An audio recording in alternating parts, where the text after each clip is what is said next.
partagent de plusieurs histoires, vraies de personnes à Paris, en France.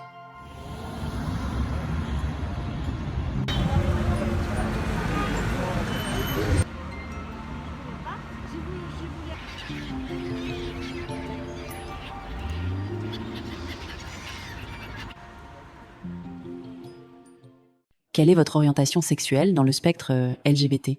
Quel ressenti avez-vous par rapport à cette identité? Bonjour tout le monde, merci pour l'interview. Donc en fait, je m'identifie comme une lesbienne et en fait, je n'aime pas trop les autres labels. Donc parfois, on va dire que c'est une femme plutôt masculine ou une femme plutôt féminine. Et en fait, je me définis ni l'un ni l'autre. Je suis juste à l'aise en tant que lesbienne. Et parfois, les personnes vont un peu me dire que je suis masculine, mais j'ai envie de dire c'est leur opinion et ça me dérange pas. Alors, je suis bisexuelle et aromantique. Cela signifie que j'ai des attirances pour les deux genres, hommes et femmes, mais je ne suis romantiquement engagée qu'envers les femmes. Alors, c'était assez nébuleux au départ. Je pensais que j'étais strictement lesbienne, mais il se trouve qu'en réalité, ces attirances sexuelles étaient déjà présentes et j'ai fini par trouver des mots sur qui j'étais. Donc homo-romantique me convient parfaitement. Et comment est-ce que c'est accepté au sein de la communauté? Je n'ai pas rencontré de problème par rapport à ça. Je pense qu'aujourd'hui, le vocabulaire est suffisamment large et il y a suffisamment de personnes qui sont représentées à travers toutes ces facettes. Donc je me sens plutôt à l'aise avec cette représentation. Sono italiana e sono bisessuale. Lo so da quando avevo 18 anni, quando mi innamorai della migliore amica del liceo. All'epoca lo accettai piuttosto in fretta e tuttora sono contenta di essere bisessuale perché in questo modo ho potuto vivere sia l'amore etero che l'amore omosessuale. A volte mi è capitato nella comunità LGBT di conoscere delle persone con un po' di riserve verso i bisessuali. Ci sono certe leggende che girano sui bisessuali che vogliono avere al tempo stesso dei partner di entrambi i generi o che siano volubili, cose così, ma non ho incontrato molte persone con questo tipo di stereotipo. Che posso confutare molto facilmente perché per 7 anni sono rimasta senza alcuna esperienza, alcun partner dopo la mia prima relazione, prima di conoscere Monica, quindi potrei anche definirmi nella gamma della sessualità, può essere che demisessuale potrebbe starmi bene come aggettivo. I tend to define myself as a non-binary trans woman, and also most of the time as a lesbian or and polyamorous person. But the more I work on my identity, the more I discover, understand that these labels are more like poles or landmarks in a more complex landscape, like some kind of a shapeless form that would define my identity. I mean, even within the LGBTQI plus community, we could say that the letters, after a while, we see them more as labels that can interpenetrate each other, I would say. And we start to wonder, okay, what is being a gay man, what is being a lesbian, when we are starting to interrogate what it means to be a woman, what it means to be a man, which is basically what we are doing, but what I am doing, but others are doing by doing a transition, by accepting the idea of non-binarity in gender. We are in a way questioning the boundaries even within these categories that were already considered as fringe categories in the more standard population. So that's in a way where I am right now, even though I'm still working on that today. Quels obstacles avez-vous rencontrés dans votre vie en raison de votre identité LGBT? Y a-t-il des expériences inoubliables? Oui, alors en fait, j'ai eu comme événement un peu difficile, c'était en fait mon coming out. Donc je voulais le faire auprès de mes parents, donc j'avais plutôt bien réfléchi sur la manière pour le faire. Et malheureusement, j'ai pas pu le faire. En fait, une personne m'a outé auprès de mes parents. Donc du coup, je n'ai pas pu faire de coming out. Et du coup, j'ai été quand même assez déçue d'avoir eu ce moment-là qui, d'une certaine manière, m'a été volé puisque j'ai pas pu faire. Et en fait, en autre point, j'ai rencontré au moins à 2 occasions un petit peu d'homophobie parce que les gens... j'étais avec ma copine du moment et donc du coup les gens ont malheureusement eu des propos homophobes. Après, comme moment que je regrette, si je puis dire, c'est en fait j'aurais aimé rencontrer la communauté LGBT+, beaucoup plus tôt dans ma vie. Parce qu'en fait, il n'y a aucun moyen, à mon époque, d'avoir facilement des informations ou de rencontrer des gens. Et donc du coup, si on se pose des questions, c'est plus dur d'avoir les réponses, vu qu'il n'y a pas de gens. À l'époque, il n'y avait pas encore l'internet était déployé, donc voilà, c'est des moments que je regrette un tout petit peu. Alors la plus grosse difficulté que j'ai pu rencontrer dans ma vie par rapport à ma sexualité, je pense que c'est commun à beaucoup de personnes, mais c'est mon coming out, à la famille, notamment mes parents. Cela a été plutôt mal pris au départ, ça a même duré pendant quelques années, il y a eu des conflits et ça a été un tabou pendant pas mal de temps. Mais à force d'échanger, et j'imagine beaucoup d'amour quand même au sein de ma propre famille, ça a été accepté et aujourd'hui, je n'éprouve plus aucune difficulté et c'est très très bien accepté. Alors est-ce que j'ai des regrets? Alors non, mais j'ai peut-être une anecdote plutôt insolite.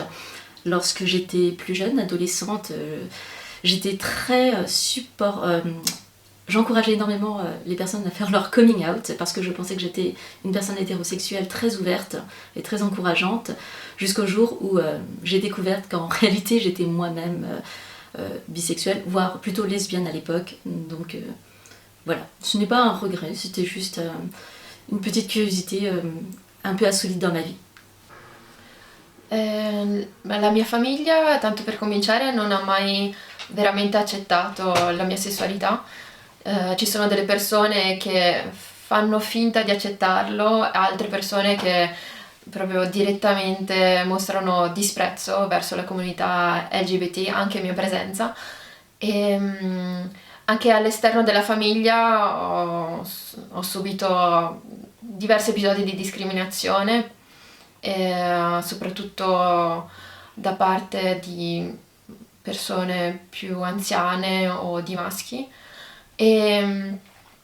Dal punto di vista romantico ci sono state molte difficoltà con le ragazze perché da dove vengo in Italia, un piccolo paese, la questione LGBT non è ancora molto ben accettata e quindi mi è capitato con più di una ragazza che fossero effettivamente parte della comunità e che ci piacessimo e fossimo anche innamorate, ma dall'altra parte c'era talmente tanta repressione che alla fine la mia prima ragazza è Monica.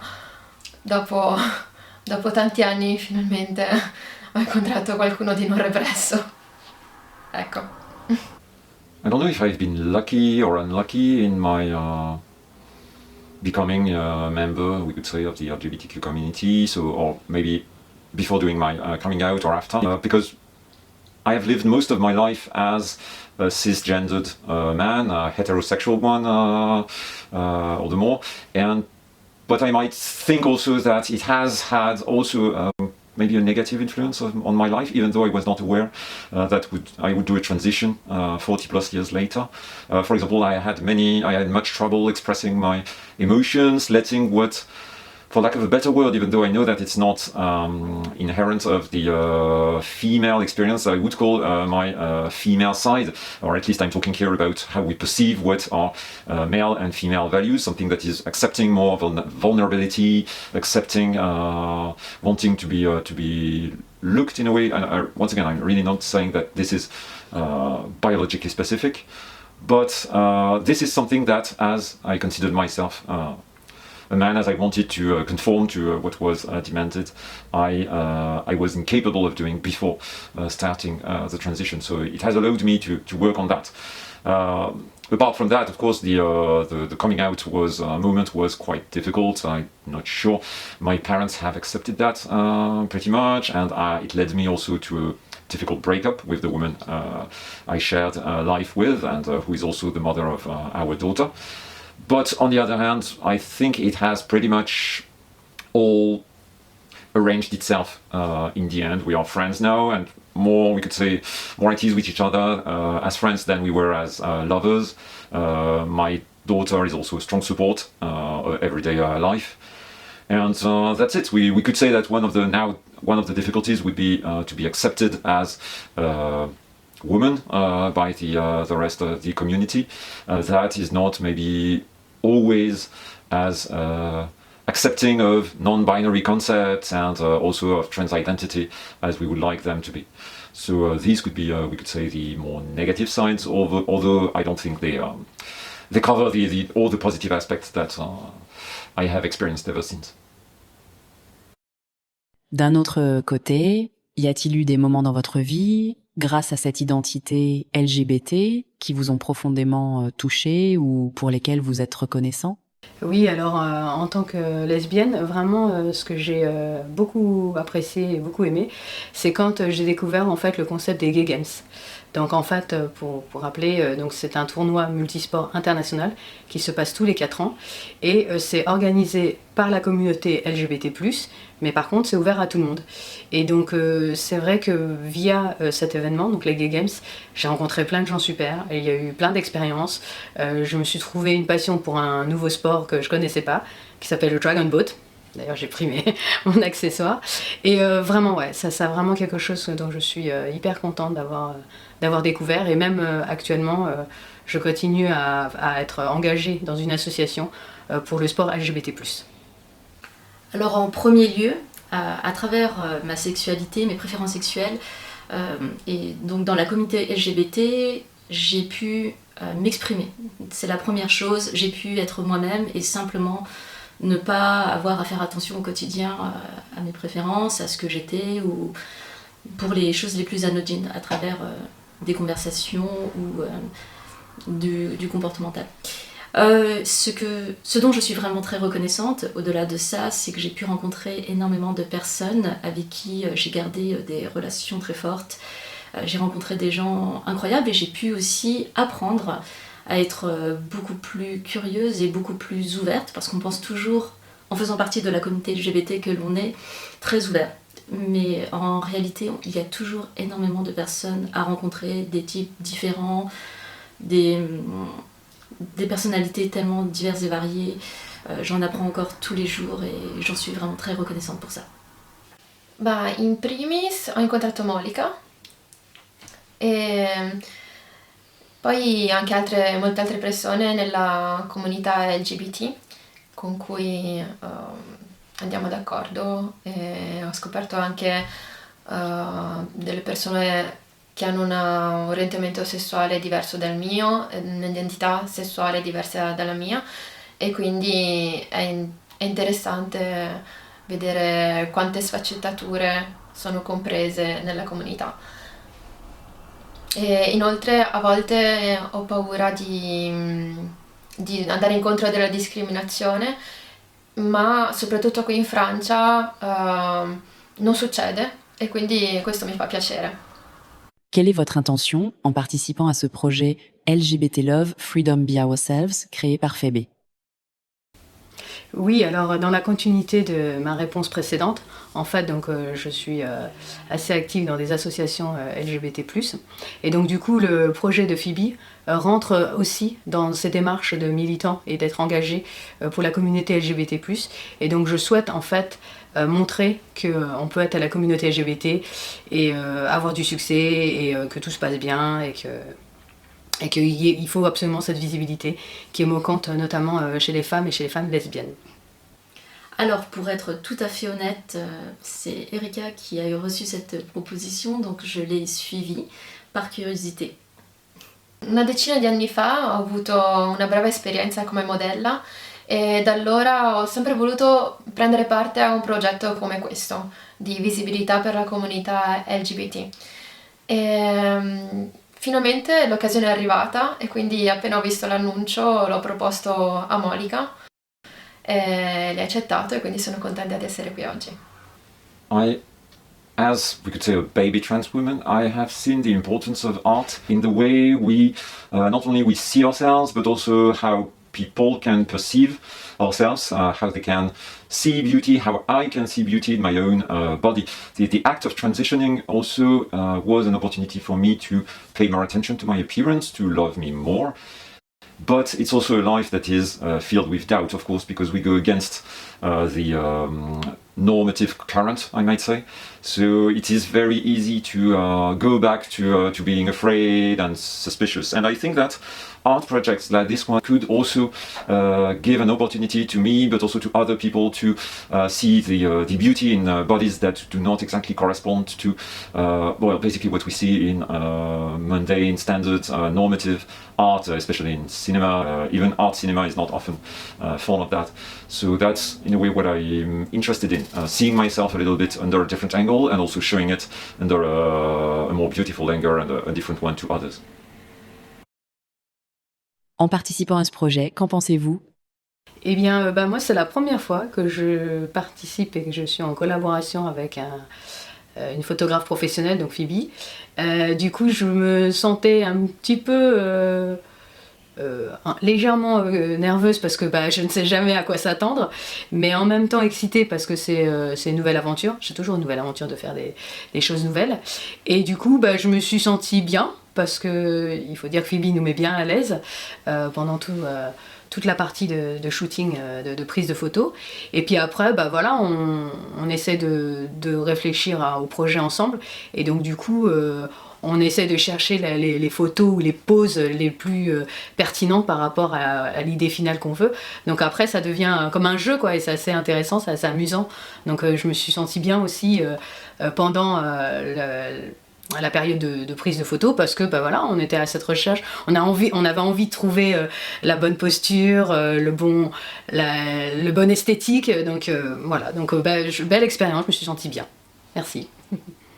À propos du projet, eh bien j'ai eu beaucoup d'appréhension au départ parce que je n'ai pas l'habitude de participer à ce type de projet, mais en le découvrant et surtout en voyant l'engagement que cela apportait et la représentation que cela pouvait donner pour la communauté LGBT, j'ai commencé à prendre beaucoup de plaisir et je ne sais pas si je suis une modèle adaptée, mais dans tous les cas, j'ai passé un très bon moment pour ces photos. Et j'étais en de bonnes mains et il y avait une très bonne compagnie.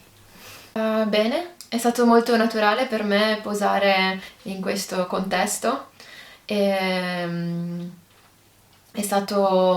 devo dire che è un'esperienza soddisfacente. Que souhaitez-vous dire aux spectateurs? Oui, alors comme je disais dans une réponse précédente, à mon époque, il y avait peu d'informations sur la communauté LGBT.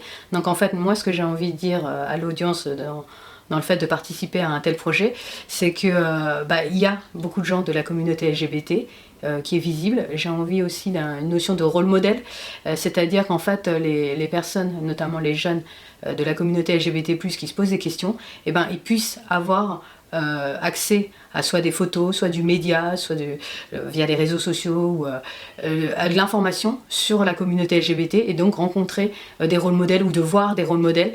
Et donc voilà ce que j'ai envie de dire, c'est que participer à des photos, c'est pour être un rôle modèle pour cette génération future qui parfois se pose des questions ou au contraire sont très à l'aise, mais au moins ils puissent avoir l'information. Et bien que à travers tous les projets artistiques, cela apporte toujours de l'engagement et qu'il est très important de pouvoir continuer à faire parler de nous, de pouvoir nous montrer et surtout de pouvoir partager en fait auprès de tout le monde la joie et le bonheur de pouvoir être une personne LGBT. Et surtout, je tenais à vraiment montrer que l'on pouvait avoir cette identité sexuelle et aussi pouvoir bien la vivre et apporter un peu de joie en fait à ce sujet. Vorrei dire che negli ultimi anni, anche decenni, la situazione per i membri della comunità LGBT è migliorata in molti stati e anche di molto, e spero che si continui così, nonostante a volte ci siano dei segnali di inversione di rotta. Mi auguro che sia solo momentaneo e che si continui in tutto il mondo nella direzione della piena eguaglianza tra persone eterosessuali e non. I would like especially to ask people to work on their perception of different genders, different body shapes also. You don't have to, people don't have to belong to the LGBTQI plus community to be judged as not belonging to the beauty standards. As a trans woman and a member of the, we could say, the non-binary group or community, or for lack of a better term, I would say that we are not asking people to, contrary to what is sometimes said, we are not asking people to change brutally what they call their preferences or their vision of beauty. Preferences in a way exist, but we need to integrate the fact that they are built by society. The notion, what is beautiful, what is not, what is attractive, what is not, these are in a way shaped by the world we live in.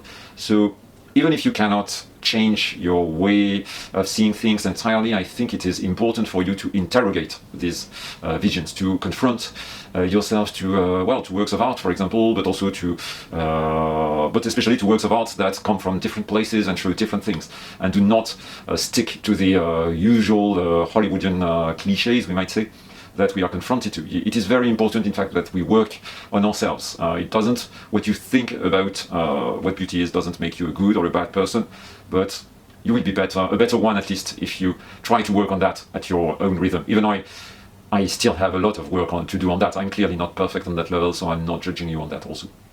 Y a-t-il autre chose que vous aimeriez exprimer? Oui, en fait, j'ai 3 messages que je veux apporter. C'est être soi-même, c'est très important. Être fier d'être différent. Et le dernier message, c'est d'être solidaire. Parce qu'en fait, actuellement, la situation politique, la situation mondiale est parfois un peu inquiétante pour la communauté LGBT+, mais il faut vraiment que nous soyons tous solidaires et tous être LGBT+, et ensemble.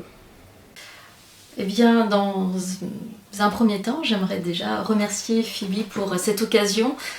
C'est la première fois pour moi et j'ai trouvé que c'était un moment assez exceptionnel et intense. J'aimerais remercier aussi Erika qui m'a bien conduite là-dessus et qui a rendu la séance beaucoup plus agréable. Et qu'est-ce que je pourrais rajouter d'autre? J'espère que ce projet ira très loin. J'y crois énormément et je suis persuadée qu'on va obtenir de très belles choses avec. Anch'io vorrei ringraziare Phoebe per questa idea e che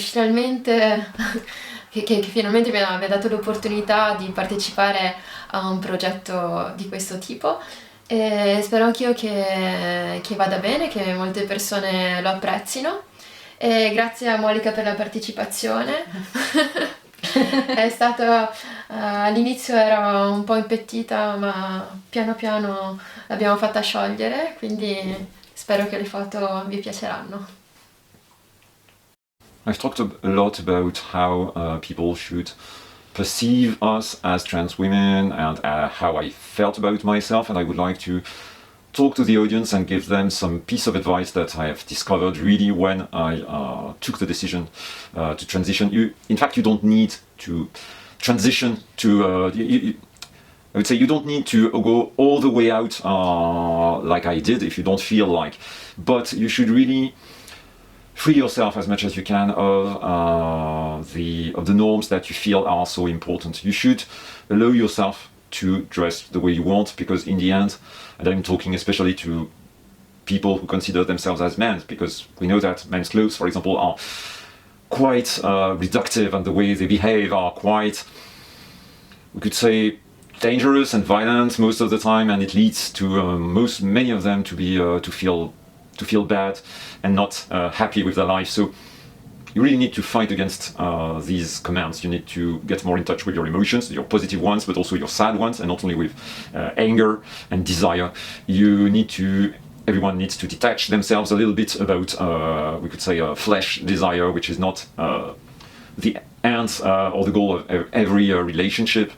We need to detach ourselves from constant jealousy and the fear of losing what we have. Anyway, we need to free ourselves of all these commands and start accepting that just wearing a dress is not a problem, that changing your pronoun is not an dramatic action or elements like that. So instead of just closing down all the closets, we might say, we should open them entirely, I guess.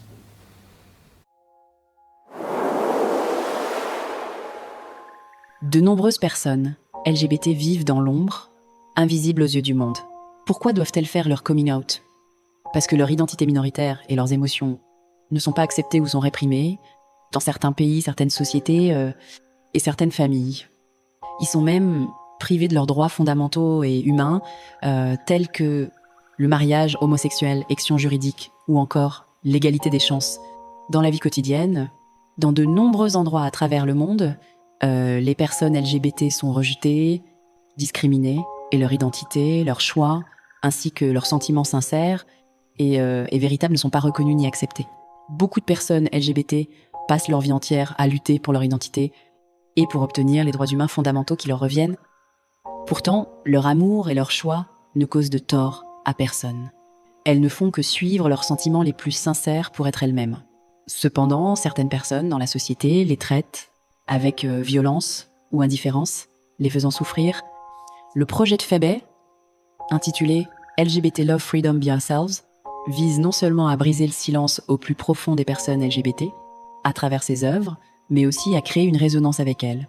De plus, Phoebe espère que le grand public aura l'opportunité de mieux comprendre les émotions, les pressions sociales et les défis quotidiens auxquels les personnes LGBT sont confrontées.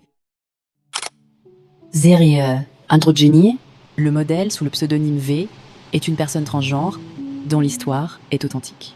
Elle est née avec un corps masculin, mais à l'âge de 42 ans, a pris la décision sincère de suivre son ressenti intérieur et de faire sa transition pour devenir une femme. Elle préfère qu'on l'appelle elle. Après une longue évaluation par des experts et l'accompagnement de divers professionnels de santé, elle a finalement décidé de suivre un traitement hormonal. Avec le temps, sous l'effet des hormones féminines, sa poitrine s'est développée et ses traits physiques sont devenus plus féminins. En portant des vêtements féminins, elle s'est sentie bien, enfin en accord avec son véritable moi. V a trouvé du sens à participer à ce projet. Elle a courageusement décidé de se montrer à travers Phoebe's photographies et vidéos d'interviews pour exprimer son ressenti, espérant que davantage de personnes comprendront la réalité des personnes transgenres ou travesties, réduisant ainsi les malentendus et les discriminations dans la société. Cependant, elle craint aussi que l'exposition de son image et de son corps dans ce projet ne l'expose à des attaques ou du rejet de la part de personnes qui ne la comprennent pas ou ne l'acceptent pas. C'est pourquoi elle a choisi de porter un masque lors du photoshooting. C'est réel et son véritable amour. L'amour vrai n'a pas de peur, les âmes s'enlacent. Dans les bras l'une de l'autre, elles trouvent la paix. Sans mots, leur cœur raconte leur histoire. L'amour brille dans leur regard. Un arc-en-ciel couvre doucement leurs ailes, douceur et amour, âmes unies. Dans ce monde, elles n'ont plus à se cacher. Avec amour et courage, elles s'envolent vers la liberté.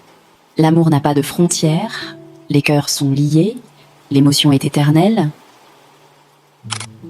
C'est lié, la lumière fière, sa peau rayonne de force, un arc-en-ciel à son poignet murmure une âme fière. Elle lève sa pagaie face au vent, sans peur des tempêtes ni des courants. Fidèle à elle-même, son corps incarne le courage, la liberté et l'amour. Avec fierté, elle éclaire sa propre voie et le monde qui l'entoure